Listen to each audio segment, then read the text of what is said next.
Salve, salve amantes da bola! Sou Ayrton Júnior e estou aqui de novo para a gente ter mais um momento imortal.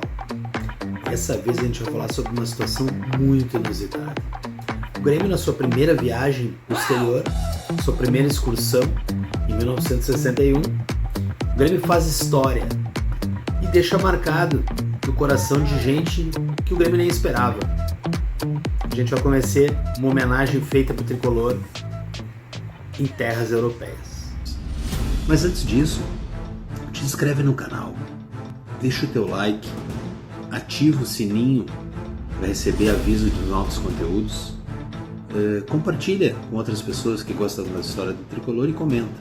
Tua opinião é muito importante, ok? Então vamos conhecer esses momentos. Na década de 60, as excursões à Europa se intensificaram, né? Diversos clubes brasileiros começaram a atravessar o Oceano Atlântico em busca de vitórias e glórias. O Grêmio não foi diferente. Conta a história que um empresário fanático por futebol intermediou essa primeira viagem do Grêmio para o continente europeu. Estávamos extrapolando limites. Estávamos falando no final do ano de 1961, né? Novidades, modernidades. Os jogadores deixavam Porto Alegre sem saber quem iriam enfrentar. Somente no velho continente que os amistosos começaram a ser marcados. Foram sem destino pré-determinado. Chegaram lá, começaram a vencer os jogos e aí passaram a marcar outras partidas e aparecer times querendo enfrentar o Grêmio. A maioria dos clubes que desembarcavam no velho continente realizavam partidas na Grécia. Porém, o resultado dos brasileiros lá em campos gregos não era considerado o esperado, né? Algumas fracas atuações de clubes prestigiados que passaram por lá, como o Flamengo, colocavam em xeque a nossa qualidade. E isso dificultava a marcação de alguns enfrentamentos. Mas, indo contra as expectativas, o Grêmio marcou partidas lá e no primeiro jogo venceu o AEK. Já no segundo jogo empatou com o Olympiacos. E no terceiro jogo, dessa vez contra o Panathinaikos, já havia em disputa um troféu, o Troféu de Atenas.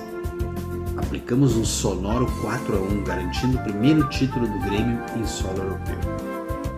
Já começamos a fazer história. Dessa forma, fomos despertando interesse e atenção em outros clubes de outros países e os convites para jogos se intensificaram e foram aumentando e engordando nossa excursão. Entre eles, recebemos o convite do todo-poderoso time merengue, ele mesmo, Real Madrid. Já acumulava no seu currículo 5 títulos europeus seguidos e havia faturado o primeiro campeonato mundial um ano antes, diante do Peñarol. As estrelas brilhavam no clube, o argentino Di Stefano e o húngaro Puskás. Puskás, aquele que depois virou um prêmio sobre melhor gol. Esse jogo foi amplamente divulgado na imprensa gaúcha, um jogo de Copa do Mundo. Infelizmente perdemos, né? Mas ficou o aprendizado. Estávamos enfrentando o melhor time do planeta. O Grêmio, longe de ser um time muito fraco, era treinado por Foguinho, né? Oswaldo Rola, um dos maiores treinadores da história do Grêmio. Nosso time base era um ofensivo, 4-2-4. Tínhamos Henrique no gol. De laterais tínhamos Orlando na direita e Ortunho na esquerda. Como zagueiros, Ayrton Ferreira da Silva e Enio Rodrigues. No meio-campo tínhamos Elton e Milton Coelho. E no ataque, Vieira, Marino, Gessi e Gitinha. Entre os países que visitamos, teve França, Bélgica, Romênia, Grécia, Bulgária, Polônia, Alemanha e União Soviética. Voltaríamos com uma bagagem e tanto, com muitas histórias para contar. Algumas registradas pela imprensa, né, que nos acompanhava durante esse período, como a Rádio Guaíba de Porto Alegre, que nos seguia desde o início da excursão, com o narrador Pedro Carneiro Pereira. No entanto, a maior ousadia dessa aventura radiofônica pelos gramados europeus vai ocorrer justamente quando falhar o esquema contratado previamente. Falando sobre as linhas telefônicas que eram utilizadas para conexão até Berna, no primeiro momento na Suíça, e de lá o sinal era repassado para Porto Alegre via single sideband. Então, através desses sistemas, ondas chegavam até o Rio Grande do Sul. No domingo, dia 11 de junho de 1961, graças à experiência e rapidez de raciocínio do narrador, a Guaíba tornou-se a primeira emissora brasileira a transmitir ao vivo um jogo de futebol do outro lado da chamada cortina de ferro. Eram tempos difíceis, a comunicação com a União Soviética não era nada fácil. Chegando ao estádio em Moscou, onde o Grêmio iria enfrentar a seleção da União Soviética, Pedro Carneiro Pereira já constata de cara que, embora tenha sido solicitado anteriormente, a linha telefônica que nos conduziria o sinal até Berna não foi providenciada. A presença de um brasileiro na equipe da Rádio Central de Moscou indicava uma solução talvez para o problema. E houve, né?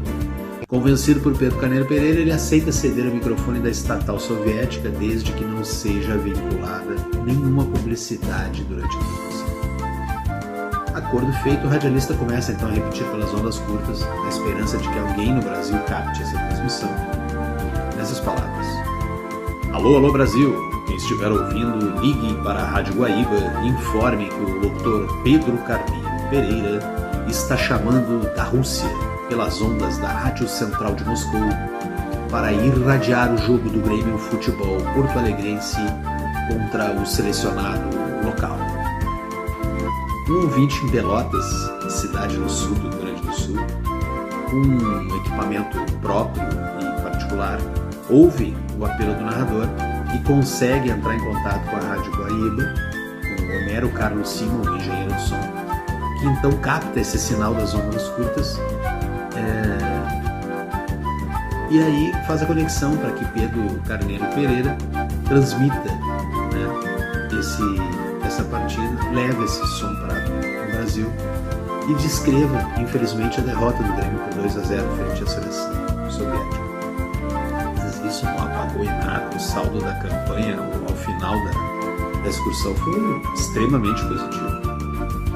Tínhamos participado de 24 jogos, tendo 12 vitórias, 4 empates e 8 derrotas.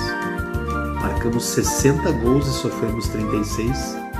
E tivemos como destaque de toda a excursão Gessi, né? Foi o nosso artilheiro da equipe com 12 gols. E aí sim tivemos a grande surpresa da excursão.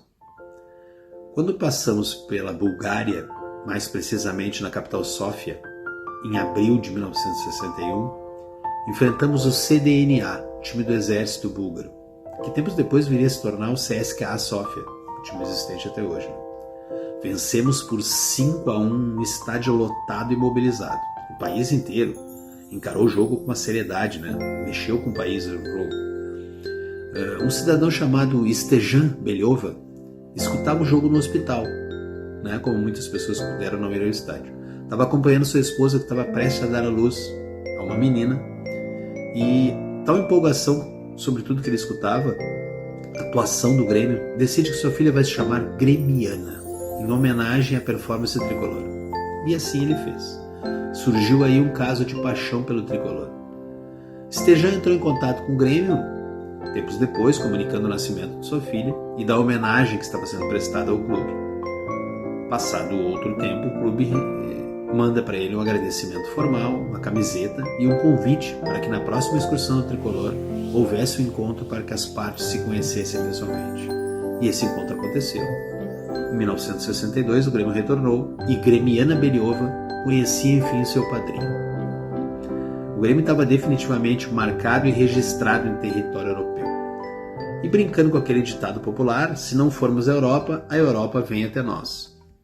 Se você gostou de saber dessas histórias, se você já sabia, compartilhe com outras pessoas. Compartilha, se inscreve no canal, deixa o teu like, isso é muito importante pra gente. A gente continuar conversando aqui sobre momentos importantes na história do Grêmio. Tá?